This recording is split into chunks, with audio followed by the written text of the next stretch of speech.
the first to know Nsem-Pii TV. Lawyer Kwesi Botchway Jr. aid to Dr. Alhaji Mahmoud Bawumia. Ebusafo ene wakwakopium oye one of the TV stations so and odin Nsem-Pii to the Kennedy Agyapong Agyapong.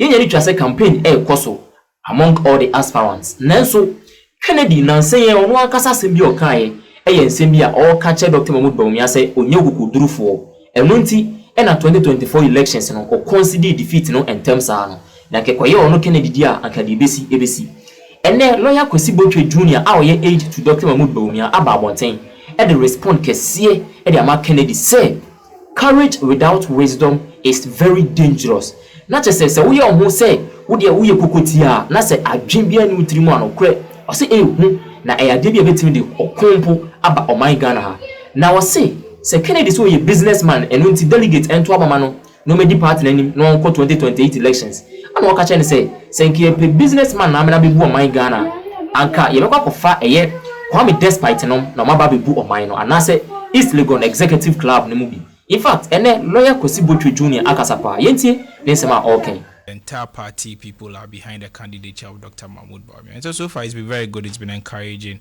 and we hope for the best. When you say the entire party people are behind Dr. Mahmoud Bawumia, is it just, something you wish? Because we've heard from, for instance, the camp of Kennedy Agyapong, who's, in fact, he himself says that if delegates give your candidate another chance, the MPP will be in opposition for the next 12 years. Right. You see, that's a very unfortunate comment, he made. I don't know his basis for making such a comment, but if his basis for making such a comment is about the fact that Dr. Bawumia lost the 2024 polls, then it means it would take about 30 to 24 years for Kennedy Agyapong to be president. How? Or in fact, he may never be president at all. Because in the last MPP primaries, Dr. Bawumia beat Kennedy. Kennedy just got about 33 or 34%. Bawumia got about 69%. He went into an election, got 41.9%. You have never been a presidential candidate before. You have never been part of any presidential elections before. Dr. Bawumia has been part of our presidential election since 2008. In 2008, he was candidate Akufo-Addo's running mate. 2012, he was his running mate. We all remember what happened in the Supreme Court after the 2012 elections. You and I were not there during the election, petition trial or proceedings, where he distinguished himself and demonstrated to the entire citizens that indeed the MPP won the 2012 elections. However, the EC, through ways and means, declared for the NDC. In 2016, he was our running mate. He became the vice president in 2017, vice presidential candidate in 2020, and the presidential candidate of the MPP in 2024. He is the only politician currently in the NPP who has such a political track record. And if Kennedy Agyapong today is saying that such a politician, it would take him 12 years to be president, then you, Kennedy Agyapong, who have no political track record, he has no political, track record with regards to presidential elections. Exactly. And so somebody like you, it would take you more than 24 years to be president. No, but maybe the delegates believe in his messaging. The delegates, I have not heard his message. In fact, I have followed the campaign of himself and all the other presidential aspirants. And let me say this. I have so far not heard any compelling argument or reason why Dr. Bawumia should not be flag bearer. So far, all I hear are insults, lies, and propaganda. I am yet to hear any compelling argument or any compelling, presentation by any of the presidential aspirants as to why Bawumia is not fit to be MPP's next leader. All they do is to lie, is to insult, and is to spread propaganda. They lie about him. Oh yeah, they lie about the data. They lie. We're in this country when one presidential aspirant, if I let me mention his name, Honorable Nsem-Pii, lied about the fact that NPP or Dr. Bawumia won only one Zongo polling station in this country, and that was the Efutu Zongo. That was a terrible lie. He lied about that. The data doesn't support that, so he lied. And if you want to be a president, you don't have to start on the basis of lying against the person you want to succeed.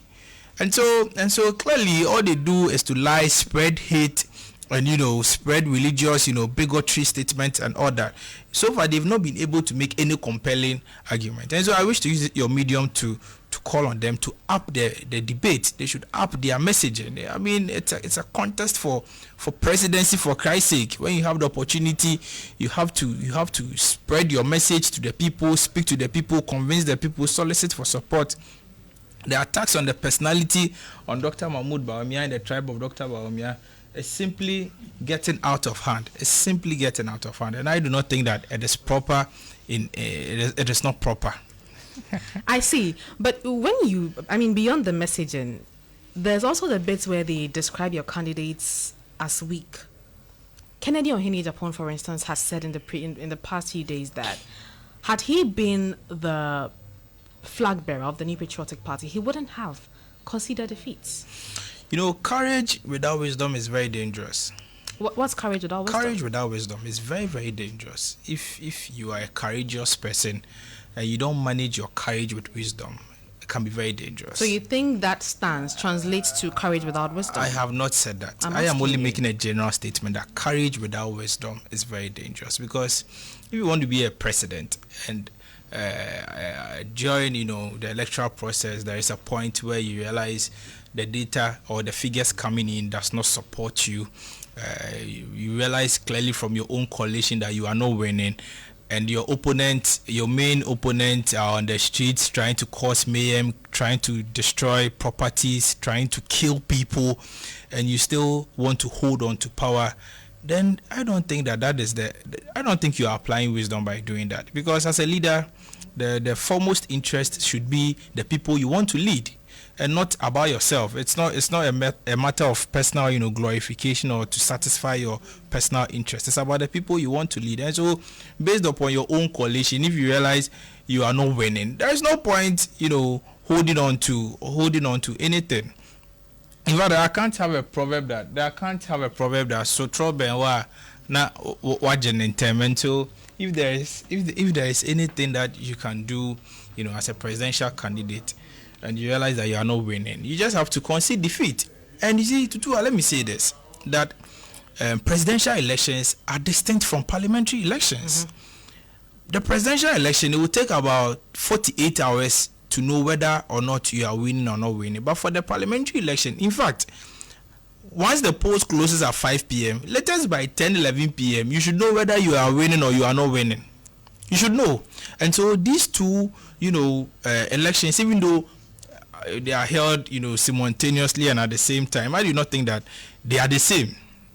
In 2020, we had about 167 seats thereabout. It dropped to about 137 seats in 2020. There was nothing President Akufo-Addo could do about it. You understand? There was nothing he could do about it. And so clearly, conceding early does not have anything to do with the electoral fortunes of the party. And in any case, Tutua, you see, let's go into the details of the matter.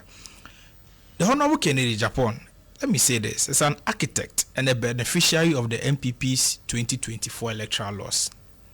He is one of the reasons why the MPP lost the 2024 After saying that he loves the party. Yeah, he's one of the reasons. If he loved the party, he wouldn't have gone on radio to say that members of the entire party are fools, including my good self. He said that.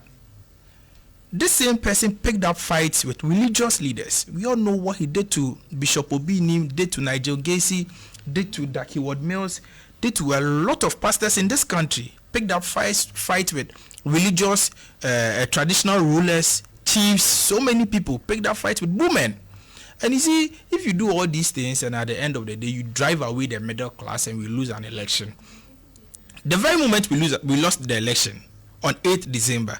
9th December, they started creating platforms, Kennedy Agyapong for President 2028. I see. But, before you go into the details, don't you think he was just speaking truth to power? Because after the election, post-election, a number of your party members have said that you need to do things right now. Truth to power by insulting party people. Probably his choice of words wasn't the best. By calling party people foolish, by picking up fights with religious leaders, by trying to fight the Christian community. It got to a time he said pastors in this country are actually scammers, and all those kind of things I cannot actually some pastors have indeed been repeat here.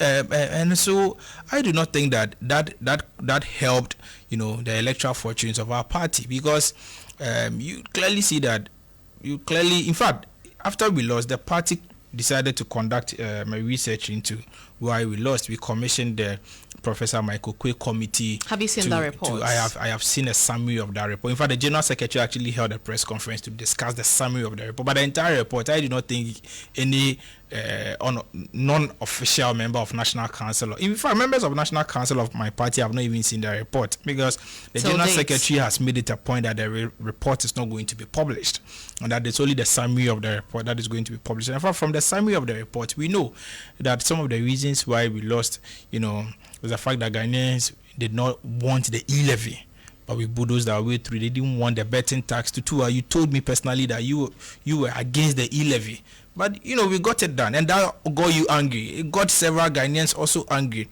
Ghanaians were not happy with the DDEP program. The DDEP alone affected about 800,000 Ghanaians, and the people with investment are people who are actually middle income people. And these are people who appeal to the MPP. And let's just say these 800,000 people, each of them have, a dependent or a partner. That's about 1.6 million being affected. Right, being affected directly by the DDEP program. Is that not the reason Kennedy Agyapong was angry? So, angry with what? The party, No, but if you're angry with party, you see, there's something called diplomacy. Okay. There's something called channel of communications. As at that time, he was a member of parliament. He was one of the people who voted for. I didn't vote for e-levy. Even though I'm a member of the NPP, I didn't vote. I'm not a member of parliament. I have never been a member of parliament. But he was a member of parliament. In fact, we all know the circumstances in which he got into the country to vote for the implementation of the passage of the e-levy, policy.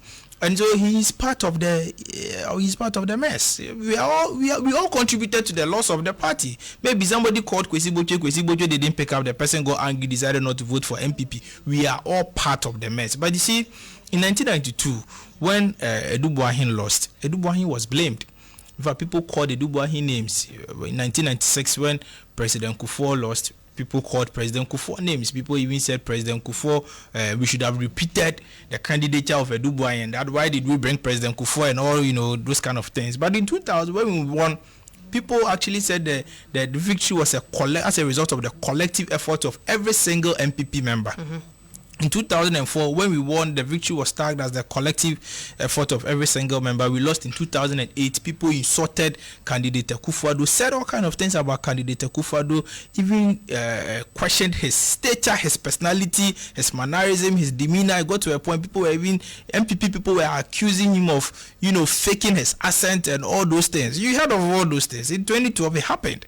2016, when he won, it was a collective victory again. The victory was tagged as a collective victory. In 2020, same thing happened. Victory was tagged as a collective victory. In 2024, Dr. Bawumia lost. Clearly, people would want to blame any other person rather than they themselves. They want to blame Dr. Mahmoud Bawumia for the loss. People are saying all kind of things about him. But if there's anything history has taught all of us, and if there's anything all MPP members should be minded of, it should be for the fact that the MPP has never won any presidential elections upon the first attempt of any presidential candidate that the party has introduced. All presidential candidates who have won power in the MPP or on the ticket of the MPP were introduced more than once.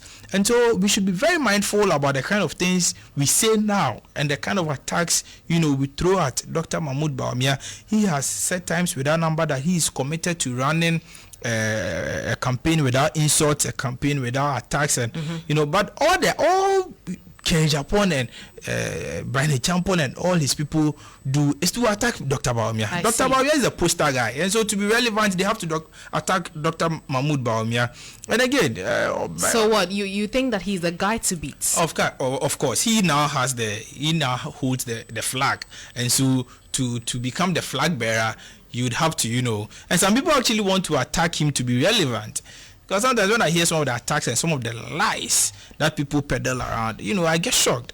Talking about that, there's something trending. It's from Dr. Brian Champon. He says that I have seized Dr. Bawumia's steering wheel and removed the front seat of his vehicle.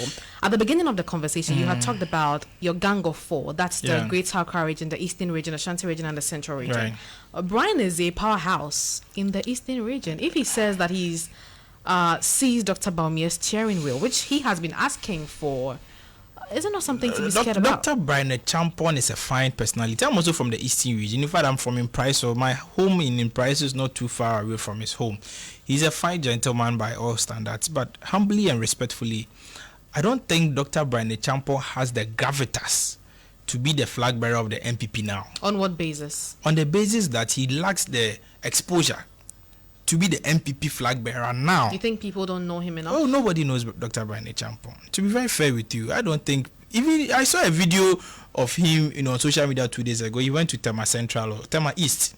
In fact, the delegates at Tema East, like in Accra here, they didn't even know who Dr. Brian Agyapong was. And the delegates were asking, who is the Brian Agyapong amongst you guys? So clearly, he lacks the political gravitas to be the flag bearer of the MPP now. At where we find ourselves now, it is only Dr. Mahmoud Bawumia who can secure us victory in 2028. And in fact, let me say this also, that in the 2024 polls, if the MPP had, chosen or had presented candidate Agyapong as flag bearer in the 2024 polls, we wouldn't have crossed 30% in the elections. We wouldn't have. On why? Why do you say because that? If you look at the circumstances and the issues that confronted the party and the government going into the 2024 polls, candidate Agyapong couldn't have been the answer to Ghanaians. He couldn't have. In fact, at that time, he didn't even appeal to Ghanaians.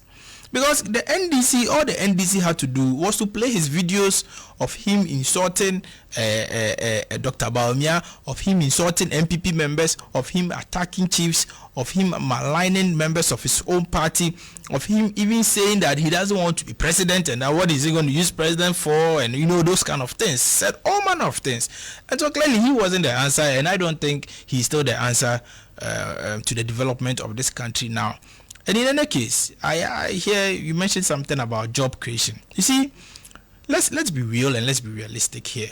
Just imagine President Mahama employing Ghanaians into his personal company. What would have happened in this country? It would have been chaotic, isn't it? And so if you are a president, you do not need to have a lot of businesses to be a successful president. Nkrumah never had factories. President Nkrumah wasn't a businessman, but President Nkrumah is described as one of the greatest leaders this country has ever produced. In the MPP, we glorify President Kufuor as one of the successful, presidents we've ever produced. President Kufuor was never a businessman. President Kufuor didn't have any factories. President Kufuor didn't have any factories. President Kufuor wasn't a businessman. He was a lawyer by profession. In fact, he's still a lawyer. And so you do not need to be a businessman in order to be president. Because the jobs you are going to create, you are not going to pay the people with your pocket money. No president will run this country with his pocket money. No president will do that. But it takes ideas. Clearly, there's a big disparity between having ideas and being able to implement them. Absolutely. You've talked about the fact that your candidate is rich in ideas, but Ken believes that he has the ability to actually. So that was where I was going to. That was where I was going to about the jobs. You remember when we came to government? In fact, let me just say this: that if you take the role of the vice president, it is only kind of to assist. In fact, constitutional lawyers have debated that the role of the vice president is only a ceremonial one, because the constitution clearly in Article 58 clearly provides that the vice president shall only perform functions that may be assigned to him by the president. And so if you have a president who, like the accounts will say, Konongo Kaya, decides to do everything by himself, you the vice president, you are only going to be a speech reader. Was that Akufo-Addo? No, I haven't said that. I'm just saying. Yes, I'm just saying. Yeah, you just want to be a bit mischievous, but that's fine. Clarity. I mean, that's fine. I'm just saying.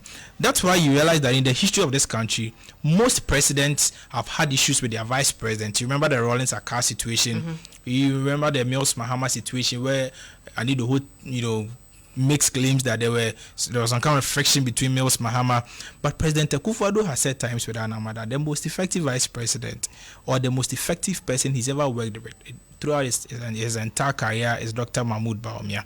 And so you realize that Dr. Mahmoud Bawumia's ideas, as I come to the jobs aspect, when we came into office in 2017, he told the president that he wanted to roll out the digitization drive and the mobile money interoperability policy. Before we came to power, you couldn't have sent money from your mobile money account to your bank account. You couldn't have sent money from MTN to Telecel or to Airtel Tigo or to any other network. And so he decided to bring up this program called the mobile money interoperability to allow people to, for the mobile money network to mobile money space to be very flexible in order to allow people send money from MTN to Telecel, send people money from their bank account to their mobile money account, and from their mobile money account to their bank account, and all those things. Do you know that the implementation of the mobile money interoperability policy alone created over 800,000 jobs? Because in 2017, the number of mobile money vendors in this country was somewhere around 198,000, but currently they are close to about 1 million. I see. They're close to about 1 million. And so just one idea alone, the mobile money interoperability idea alone by Dr. Bawumia has created over 800,000 jobs. The Ghana card, the NDC started. They couldn't really implement the program. When we came to office, the implementation of the Ghana card and the registration alone saw NIA recruit about 60,000 people. This is about using your idea to create jobs. The one constituency one ambulance we launched saw the ambulance service recruit about 2,400 people from one idea. And so it takes the idea of the person to create jobs, because if you become a president, you will not recruit Ghanaians into your personal company. You will not do that. And so the argument of I am a businessman, if we need a successful businessman to run this country, then it should be Kwame Despite. We should all go begging Kwame Despite to be president if indeed Ghana needs a businessman to run this country. Or we should go begging Dr. Kwabena Dufo, the owner of Star FM, because he has created a lot of jobs as well. We should go begging those people to, or we should even, I think we should even go begging the East Legon Executive Fitness Club to be, the executive arm of government of this country. If